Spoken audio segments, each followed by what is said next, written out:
Hey everyone, welcome back, and today we're going to be talking about how to create the ultimate self-care day. We're going to do this in sections, and this week's a little different because we're going to be doing the who, the what, the when, the where, the why, and the how. So let's get into it. Firstly, the who. Now this is the day all about you. So you need to cater to your wants and your needs. Most importantly for my people pleasers, and you know who you are, you need to stop doing what everyone else wants this day. You need to do what you want. You are the kind of people that when someone asks you, what do you want for dinner? You're like, oh, whatever you want, babe. No, not today. Not today. Okay? The what?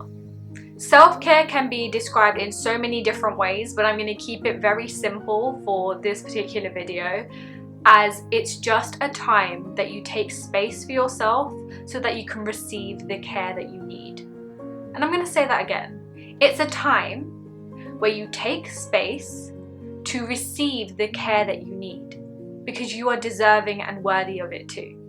So I need you to get clear on what it is that you want and what it is that you need. And it can be a simple list, because our needs are our necessities and our wants are our luxuries in life. And an example of that is a need to take care of your health. You have to do that in order to be able to show up in the world. A want is something like going to your favorite restaurant. And although that's important too, we need to make sure that we're fulfilling our needs as much as we're tapping into our wants, because a lot of the time we're doing more of the opposite, actually. We're tapping into our wants more than our needs. So this will just give you some perspective for yourself to be able to prioritize basically what's good for you and what's going to help you in your life moving forward, and in the ways that you want to schedule your days and your self-care days, so that you're making sure that you're meeting these two requirements but doing them within a balance, because everything in life is about the balance. Also, next week I'm going to be doing a meditation that's going to help you gain a bit more clarity on your wants and needs. So I got you, we've got this. So get a pen and paper out and start writing these things down. I want to leave you with one example from this part of how you can actually balance your wants and needs. Because let's say your need is that you need to spend time with yourself. You need some quiet time to yourself. But your want is going to a really nice cafe or restaurant. Combining the two of these things, you can go on a solo date where you're meeting your need and your want at the same time. So there's a way that you can balance these two things, but it's just making sure that we're not outweighing one more than the other, particularly if it's your wants, because that's just going to get you trapped in like this cycle of like, I need more, I need more, I need more, without actually fulfilling your needs. So it's really funny sometimes how our mind works, because it's often trying to help us do what we want to do, but it doesn't actually know how to do it. So we're actually the governor of our minds. We have to direct it in the right way. And I always use like this metaphor of like your mind is like a lost little child. And sometimes it just needs you to hold its hand and help it cross the road or help it find its way home. So just be like kinder to yourself in navigating your mind, because it might take a bit of time because you're so used to fulfilling your wants more than your needs. But finding the difference and being able to understand how to combine the two will actually help you show up so much better, whilst also getting what you want and fulfilling what you need. The when. Typically this can be on any day that you feel called to, and whether you choose to practice it once a week, once a month, bi-weekly is totally up to you. But I would just say that if it's less frequent, then you may need a little bit more time with yourself, whereas if it's more frequent, you would actually need less of that time. So anywhere at any point in your life that you're at, you can find this time. If you're a mother, use the time that your kids are at school for like half an hour to an hour for yourself. If you're someone at university, use the times where you don't have lectures and you've done your work, and instead of just being around people all the time, prioritize yourself, have some time with yourself. If you're someone at school, you can always do something on the weekends. There is literally no excuse, and you get the point. We can find the time. Really, it's just about whether we're willing to prioritize ourselves or not. So make sure you're prioritizing yourself. I currently practice Sunday self-care day, but sometimes during the week that might change. If I've planned things on a Sunday, I will just make sure that I've dedicated time in the week somewhere to take care of myself and make that time for myself. So it's absolutely fine if your routine changes sometimes. Like, the most normal thing in life is change. So we have to be able to adapt. And as long as we're prioritizing ourselves and adapting and making sure we're showing up at the time that we said that we would for ourselves, it's absolutely fine if this is not always the exact same day every week. And I just wanted to remind you of that. A very key reminder is that you need to make sure that you're being present with yourself in these moments. Because so many people practice self-care and self-care days, yet they're not actually there with themselves. Their mind is thinking of a million other things, or they're thinking about what they need to do after they've taken care of themselves. And you end up treating your self-care as a chore. Like, please don't do that to yourself. Like, you are not a chore. You deserve to be taken care of, and you deserve the presence and attention to take care of yourself. So when you're practicing your self-care day, however often it might be and for however long, the most important thing is being present with yourself, being there with yourself, and just practicing mindfulness to realize that, yes, I'm a priority to myself and I've shown up for myself. I'm grateful for that. But I'm also here and enjoying my own company, and I'm being with myself. This is the most important part of a self-care day. Now that we've spoken about all of that, we need to talk about where we're going to practice our self-care day. For me, I travel a lot, so I never really know where I'm going to be when. But when I do have an idea, I do like to plan it like the week before, just so that I can have an idea and make sure I'm balancing out my wants and my needs. It helps me be a bit more organized. However, I'm also aware that sometimes the need might be just to let go. And if that's something that's resonating with you right now, you might be one of those people. If you find it hard to surrender, one of your needs will be to be less controlling. And that might feel really uncomfortable, but that means having a spontaneous day. So for you, it might actually be more helpful to not plan, to go with the flow, to follow some of your wants and inner intuition. But you have to make that call for yourself, whether you're someone who will benefit from the structure, and maybe that's how you'll start out. But also, it's absolutely fine if you want to go down the spontaneous route with where you practice this self-care day.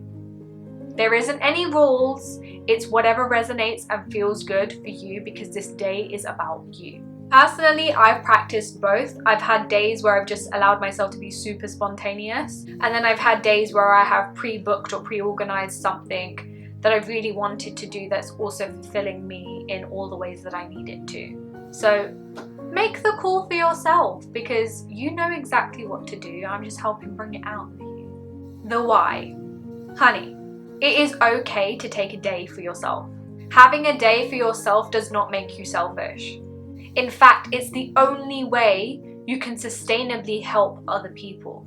So if you do really care about helping others, you need to help yourself first, because you're going to be able to help a lot of other people that way. You are not selfish. You are worthy of taking time for yourself. You are also a human being, not a robot, not a superhero. You don't need to do absolutely everything for everyone else. Yes, there comes a time for that, but there also comes a time for you to take care of you, and this is your calling to take care of yourself.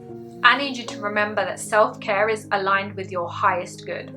That when you feel great about yourself, whether you realize it or not, your energy changes. And when your energy changes, you automatically become even more light and love for everyone else around you. So believe me when I say, having a self-care day, taking care of yourself, holding space for yourself, being in a great relationship with yourself is only going to make you that much better for everyone around you, and you're going to have such a better experience of life as well. So gift yourself this self-care day, self-care hour, self-care moment, because you deserve it. That got emotional and serious for a second, but now we're going to talk about how you're going to do this. And this is probably the most key part of this entire video, because there are 4 avenues as to which you need to take care of yourself in a self-care day. And most people only really practice number 1, which is physical. Physically taking care of yourself, whether that's going for a run, getting your eyebrows done, having a massage, whatever that is, This is the one we typically see on social media the most. And that is physically taking care of yourself. Yes, it's so important and it's key. It needs to be a part of your self-care day, but it's not everything. Because then we have the second one, which is emotional. Emotionally taking care of yourself means giving yourself the experiences and just the general emotional requirements that you need. If you need to experience more love in that day, that might be spending a bit of time with a loved one, whether it's a partner, a child, anybody in your family. That could be what you need that day. So emotionally listen to what you need at that time. Emotionally, it could even be you needing time to yourself, just to hold space for yourself. Emotionally taking care of yourself can be in a variety of different ways, but just to give an example, if you emotionally just want to have more fun and that's an experience you want to have more, maybe you'll join a dance class and go on a dance class that day, because that's something I personally enjoy. And when I'm feeling down and I want to have a bit of fun, I will dance. And if you're someone that's like me, you might want to do that too. However, this is just one example. If you're someone that wants to feel more love in their day, it might be useful for you to practice more affirmations and hold space for yourself and be there for yourself. And if you want to have time to yourself and have like a solo date, that's absolutely fine. But if you're also someone who is super busy all the time and doesn't necessarily get to have human connections in a meaningful way, some of that love might entail in your self-care day to just give somebody a hug in your family or spend time with them for a little bit, to just talk with them on a deep level, whatever that might be. Like I said, there is no rules to this. This is just whatever is going to serve that need and that want within you the most. The only tip I will give is, if you choose to implement other people into your self-care day, firstly, let them know that you're going through a self-care day so that they know what's going on. And secondly, I would say also make sure that you don't then fall into the trap of doing what they want and doing what you'd normally do on another day, because this is a day where you're fulfilling your wants and needs, or this moment that you're doing that. So make sure they know that, and make sure that you're practicing that yourself and not getting caught up in other people's wants and needs. And you know I'm talking to my people pleasers, because I know if you're around other people too much, you're going to end up doing what they want, and that's not the point of this day. This is more about you making sure that you're getting all of the nutrients that you need in life so that you can be the best that you can be out in the world. Now that you've physically and emotionally taken care of yourself in that day, you also need to take care of yourself mentally. And this can be in two different ways. One, it can be intellectually, which means learning something new, or exposing yourself to a whole different avenue to expand your horizons and your mental capacity to basically allow yourself to go past limitations that you may have set. This is a great space to learn, because it will help you also with things like self-mastery. That's a great thing to do for your mental health. It can be an avenue of many different ways, or it can just be as simple as, if you're someone that needs to look after their mental health, either speaking to a therapist or just sitting with yourself. I've always said, and will always say, it's such an important thing for us to do, because we do it for everyone else, but this is a day where you do it for yourself too. And then we have the fourth element, which is spiritually, having spiritual self-care. And that can be meditation, which is what I practice, but it can also be going to a sacred place. Or if you're someone that's not spiritual or religious and you don't believe in that, then it could just be you cleansing yourself, just having a bit of time to just cleanse your energy and revive yourself, recharge yourself. Think of it as just like a battery, like you just need to recharge yourself. That's also like a spiritual way to take care of yourself in a day. So whatever that recharge looks to you, it's totally up to you. But if you are someone that is more spiritual, religious, that might be a place of worship. It might be just doing a simple meditation, or just, like I said, holding space and sitting with yourself. Because actually introspection is a very spiritual practice. Asking questions, being curious, it is part of the whole spiritual experience. So any of those things is absolutely fine, but have those 4 elements in your day: physical, emotional, mental, and spiritual. These 4 things together will recharge you in all the ways you need to show up in even better ways that you could have ever imagined. Here's this week's homework. We're going to recap this video. I want you to make sure that you list your wants and your needs and you realize the difference between the two. and ways that you're going to balance these. Then you're going to decide how often you're going to do these self-care days or moments and where you're going to do it next. And if you're someone that's organizing, I want you to book that. Book it, show me that you booked it. I'm going to hold you accountable. And beyond that, if you're doing spontaneous, I want to see you do this. And now that you've decided those things, you're also going to make sure that you have the how in your day. Make sure that you're looking after yourself physically, mentally, emotionally, and spiritually. How are you implementing these 4 things into your day? So your biggest homework is to take in all of this, create that day for yourself or that moment for yourself, and actually see it through. But for the moment, go with what you've got. Come back next week. We're going to refine it and make it even better, which means that your self-care days are going to get even more amazing. I cannot wait to see how you implement all of these things into your life and how it just changes the game. Because trust me, it really does. It will boost your healing journey and your self-love journey so much.